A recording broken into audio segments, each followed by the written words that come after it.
வாடகை வீடுகளில் வசிப்போர் அதன் உரிமையாளர்கள் மூலம் சந்திக்கும் சவால்கள் என்ன? கடும் விதிமுறைகளும் கட்டுப்பாடுகளும் விதிக்கப்படுகிறதா என்பது குறித்து சென்னை பல்லாவரம் மக்கள் தெரிவித்த கருத்துக்களை மக்கள் குரல் பகுதியில் பார்க்கலாம். எல்லா தொட்டத்துக்கெல்லாம் குத்தம் சொல்றாங்க.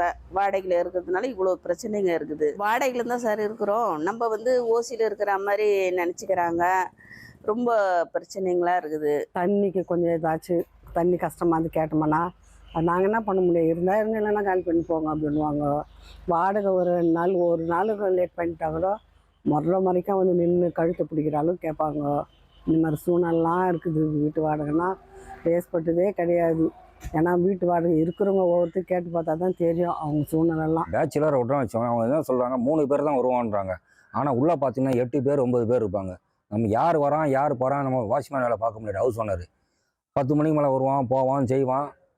அவனுக்கு ஒரு சாவி கொடுத்துருப்போம். அவன் 10 மணிக்கு மேலே திறந்து பூட்டிக்கணும். நான் தூங்கிட்டு ஹவுஸ் ஓனர் தூங்கிடுவார். ஆனால் எத்தனை பேர் வரான் எத்தனை பேர் இருந்தால் தண்ணியை இஷ்டத்துக்கு செலவு பண்ணுவானுங்க. அது என்னைக்காவது நாள் கண்டுபிடிச்சி ஹவுஸ் ஓனர் கேட்டால் அது பெரிய ப்ராப்ளம் ஆகி போகுது. விதிமீறல் நடக்குது, நிறைய நடக்குது. ஆனால் எல்லாருமே கோர்ட்டுக்கு போகிறது இல்லை. சில பேர் காலி பண்ண மாட்டான், குடும்பத்தோடு வரவன் காலி பண்ண மாட்டான். அவனுக்கு ரூபா கொடுத்து காலி பண்ணுறவங்கலாம் இருக்காங்க தமிழ்நாட்டில். டெனன்ட்ஸ்க்கு ஃபேவராகவே நிறையா இது போயிட்டு இருக்குது. அதாவது இப்போ ரொம்ப நாள் குடியிருந்தாங்கன்னா அந்த வீடு அவங்க சொந்தம் அப்படின்ற மாதிரியோ எல்லாம் அந்த மாதிரி போயிட்டு இருக்கு. ஸோ அது வேணாம். ஏன்னா அது இன்னும் பார்த்தீங்கன்னா டெனண்ட்டுக்கு விடுறவங்க, அதாவது வாடகைக்கு விடுறவங்களுக்கு இன்னும் அச்சுறுத்தலை ஏற்படுத்தும். ஃபர்ஸ்ட் வீட்டுக்கு போனோன்னே தண்ணி இருக்குன்னு சொல்லிட்டு போனாங்க. சுத்தமாக தண்ணி இல்லை. கேட்டால் தண்ணி அட்ஜஸ்ட் பண்ணி தான் இருக்கணும்னாங்க. அடுத்த வீடு காலி பண்ணிட்டு போனேன் 15 டேஸில்.